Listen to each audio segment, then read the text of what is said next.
જહાંગીરપુરા વાકલ ખાતે આવેલા સુડા સંસ્કૃતિ રેસિડેન્સીમાં રહીશોએ સુરત મહાનગરપાલિકાની કચેરીએ પહોંચી આવેદનપત્ર આપી રજૂઆત કરી હતી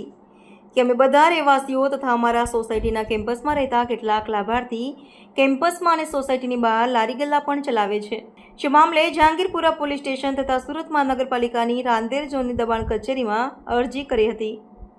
તે દિવસથી આજ દિન સુધી સોસાયટીના કેમ્પસમાં તમામ બિલ્ડિંગની નીચે તથા ગેટની બહારના લારી ગલ્લાની વિરુદ્ધ કોઈપણ કાર્યવાહી કરાઈ નથી, જેથી એવું લાગે છે કે સોસાયટીના ગેટની બહાર ગેરકાયદેસર લાયસન્સ વગર ચાલતા લારી ગલ્લાના લોકોએ સુરત મહાનગરપાલિકાના અધિકારીઓને ખીચામાં રાખ્યા છે, જેથી સોસાયટીમાં રહેતા તમામ લોકોએ ફોન કરતા અધિકારીઓએ ફોન બંધ કરી દીધો છે।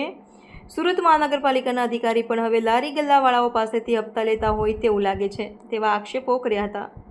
અને તેથી આવા અધિકારી વિરુદ્ધ કડકમાં કડક તપાસ કરાય તેવી માંગ કરી હતી। તો વધુમાં આવેદનપત્રમાં જણાવાયું હતું કે અમારા સોસાયટીના પ્રમુખો તથા સોસાયટીના રહીશો જો બોલવા જાય તો લારી ગલ્લાવાળા લોકો અમારા પર ઉશ્કેરાય છે અને ગંદી ગાળો આપે છે, જેથી સોસાયટીની બહાર જે રોડ છે જેનો અધિકાર સુરત મહાનગરપાલિકાનો છે ત્યાં કેટલાકે તો કોઈપણ પ્રકારનું લાયસન્સ ન લઈ ખોટી રીતે